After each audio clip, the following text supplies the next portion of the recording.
ಆತ್ಮೀಯರಾದ ಈ ಚಿತ್ರದ ನಿರ್ದೇಶಕರು ನನ್ನ ಕಿರಿಯ ಮಿತ್ರರು ಆದಂಥ ರಘು ಅವರೇ, ಚಿತ್ರದ ನಿರ್ಮಾಪಕರಾದಂಥ ಆತ್ಮೀಯರಾದಂಥ ಶಶಿಧರ್ ಅವರೇ, ನಾಯಕ ನಟರಾದಂಥ ಶ್ರೀ ಅವರೇ, ಪ್ರಣತಿ ಅವರೇ, ನನ್ನ ಆತ್ಮೀಯ ಸ್ನೇಹಿತರಾದಂಥ ಜನಪ್ರಿಯ ಶಾಸಕರಾದಂಥ ಪ್ರದೀಪ್ ಈಶ್ವರ್ ಅವರೇ, ಇಲ್ಲಿ ಸೇರಿರುವಂಥ ಎಲ್ಲ ನನ್ನ ವೃತ್ತಿ ಬಾಂಧವರೇ, ಎಲ್ಲರಿಗೂ ಧನ್ಯವಾದಗಳು. ಇಂಥ ಕಾರ್ಯಕ್ರಮದಲ್ಲಿ ಮಾತನಾಡುವಂಥದ್ದು ಸ್ವಲ್ಪ ಕಷ್ಟ. ಯಾಕೆಂತಂದ್ರೆ ನಾನು ಸಿನಿಮಾವನ್ನು ಪೂರ್ತಿಯಾಗಿ ನೋಡಿಲ್ಲ, ಸಿನಿಮಾದ ಕಥೆಯನ್ನು ಕೇಳಿದ್ದೀನಿ. ರಘು ಅವರು ಕಥೆಯನ್ನು ಹೇಳಿದಾಗ ನನಗೆ ತುಂಬ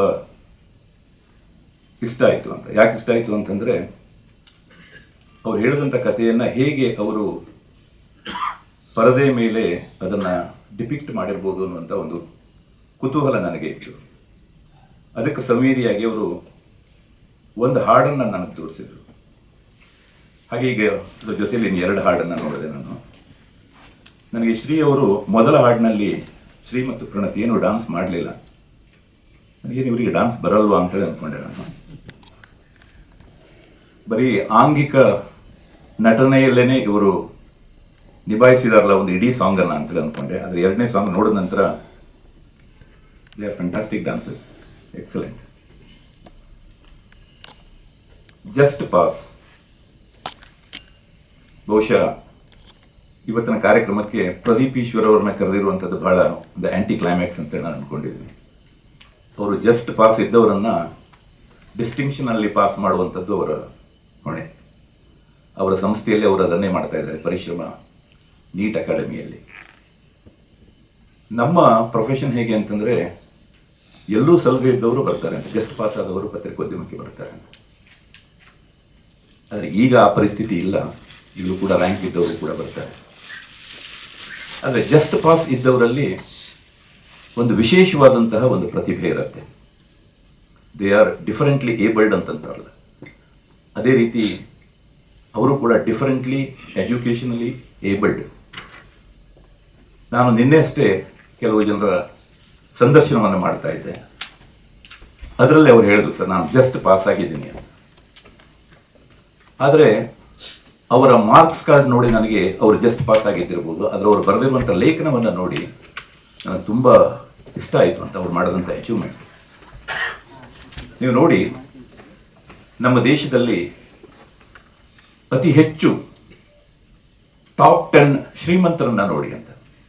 they are all just pass. ನಿಮಗೆ ಮುಖೇಶ್ ಅಂಬಾನಿಯವರ ಎಜುಕೇಷನಲ್ ಬ್ಯಾಕ್ಗ್ರೌಂಡ್ ಏನು ಅಂತ ಗೊತ್ತಾ ನಿಮಗೆ? Just pass. ಇವತ್ತವರು ನಮ್ಮ ದೇಶ ಒಂದೇ ಅಲ್ಲ, ಇಡೀ ವಿಶ್ವವೇ ಬೆರಗಾಗುವಂತಹ ನಂಬರ್ 1 ಶ್ರೀಮಂತ ಅಂತವರು. ನಮ್ಮ ಪ್ರಧಾನಮಂತ್ರಿಯವರು ಏನು ರ್ಯಾಂಕ್ ಹೋಲ್ಡರ್ ಏನಲ್ಲ ಅಂತ. ಬಹುಶಃ ಜಸ್ಟ್ ಪಾಸ್ಗಿಂತ ಒಂದು ಇನ್ನಷ್ಟು ಜಾಸ್ತಿ ಮಾರ್ಕ್ಸ್ ಅನ್ನು ತೆಗೆದುಕೊಂಡಿರ್ಬೋದು. ನಮ್ಮ ಮುಖ್ಯಮಂತ್ರಿಗಳು ಕೂಡ is not A rank holder. ನೀವು ನೋಡಿ ಅಂತ, ನಮ್ಮನ್ನ ಯಾರ್ಯಾರು ಇಲ್ಲಿ ತನಕ ಆಳಿದಾರಲ್ಲ, ಅವ್ರು ಯಾರು ಕೂಡ ರ್ಯಾಂಕ್ ಹೋಲ್ಡರ್ಸ್ ಅಲ್ಲ. ಅವರು they are all just pass.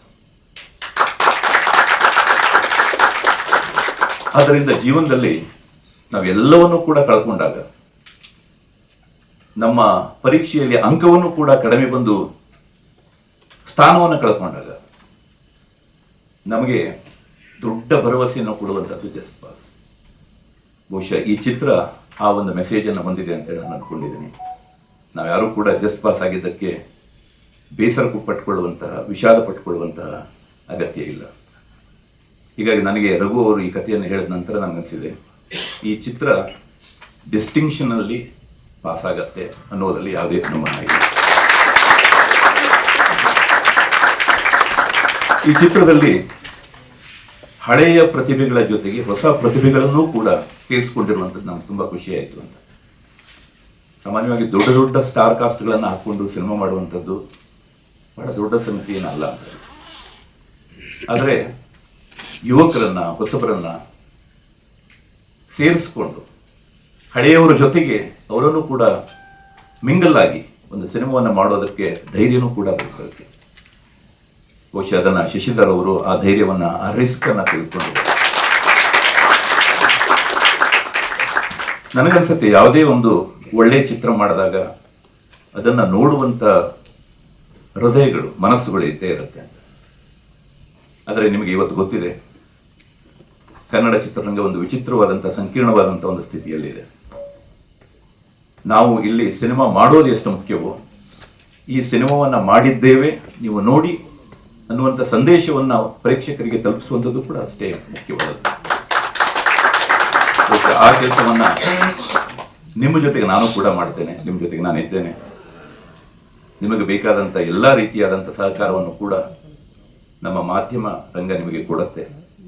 ಯಾಕೆಂತಂದ್ರೆ ಒಂದು ಕನ್ನಡ ಚಿತ್ರ ಯಶಸ್ಸು ಕಂಡ್ರೆ ಅದರ ಬೆನ್ನಲ್ಲಿ 25 ಚಿತ್ರಗಳು ಬರುತ್ತೆ.